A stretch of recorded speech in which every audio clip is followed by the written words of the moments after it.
马丁和被诅咒的公主。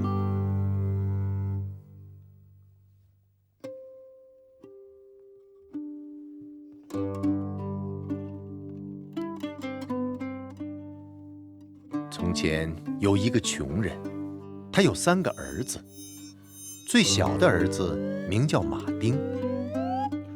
孩子们长大了，爸爸对他们说：“孩子们，你们把面包都快吃光了，现在你们能工作了，你们都出去找工作吧。1年后，每个人都得带回来1套衣服。现在你们出发吧，上帝会保佑你们的。”儿子们都很听爸爸的话，3个人一起出发了。途中，他们到了一棵大树那里，这儿正好是3岔路口。他们互相道别，每个人都走上了各自的道路。马丁走啊走啊，有一天，他来到一片森林，一只满身是油的大癞蛤蟆迎面走过来，对他说：“我知道你是去找工作的，到我这里来工作，你不会后悔的。没别的事儿，你只要锯木头、砍木头，晚上把我放到床上，早上把我从床上抱起来。这活你愿意干吗？”“我愿意啊，反正在哪里干活都一样。”马丁立刻和癞蛤蟆击掌，在那里留下来工作了。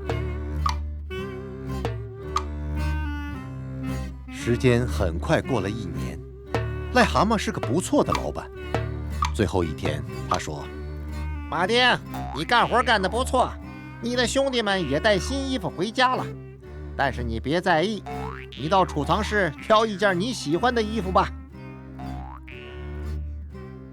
马丁挑选了一件漂亮的衣服带回家。在大树那儿，兄弟们相遇了。“马丁，你在谁那儿干活呀？”他们听说马丁在一只癞蛤蟆那里工作，都捧腹大笑。但是，当他们看到马丁穿的衣服时，马上就不笑了，取而代之的是嫉妒。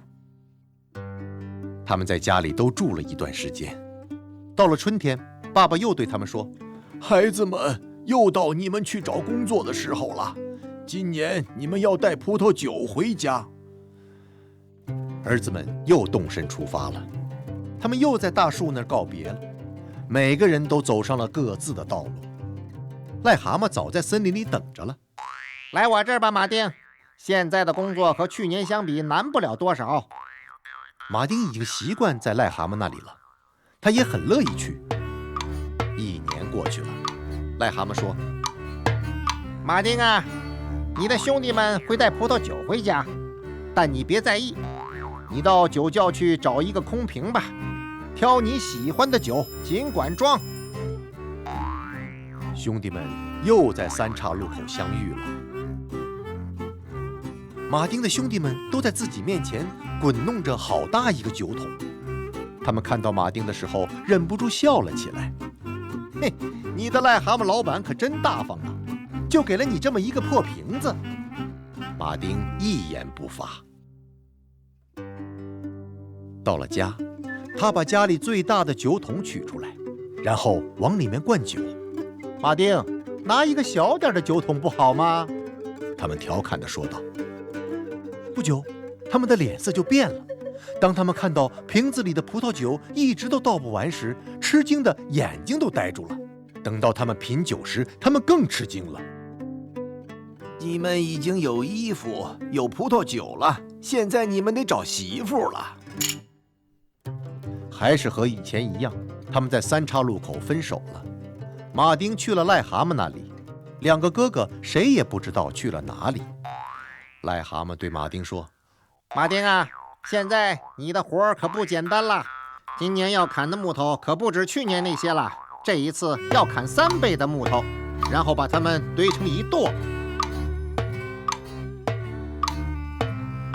到了年底，癞蛤蟆对马丁说：“今年你也干得不错，现在你注意听好了，你收好我的床铺盖，拿到那堆木头上，然后再把我带上去，让我坐在顶上。”马丁按照癞蛤蟆的话照做了，他把癞蛤蟆好好的放在了上面。他的老板朝下面喊道：“现在你去找把扫帚，点起火，把这堆木头烧了。等木头开始烧的时候，你会看到到处都有癞蛤蟆朝火里跳。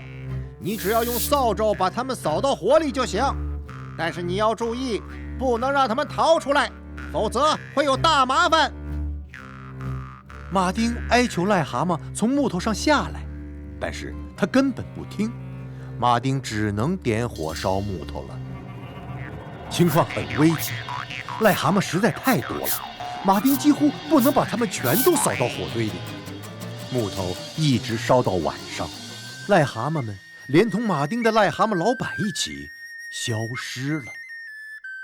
马丁十分痛苦悲伤，他就算睡着了，还是很悲伤。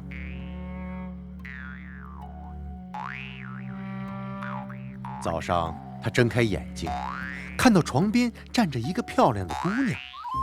从她的衣着可以看出，她是个公主。谢谢你，马丁，你救了我。如果不出现一个正直的小伙子对我言听计从，我就要和王宫里的所有人一样，永远只能做癞蛤蟆了。你现在把这个诅咒解除了。马丁激动得心砰砰跳。公主跳上去抱住了他的脖子，说：“你的兄弟们已经把媳妇带回家了，但是你别在意，你到下面的庭院里坐上最漂亮的马车，等他们到家，我们也到那里了。”兄弟们回到了家，他们十分惊奇和嫉妒，但是马丁是个好兄弟，他给了每个哥哥3麻袋金币，然后他和公主结了婚，还去当了国王。如果他找不到更好的工作，这个工作他一定会感到满意，不是吗？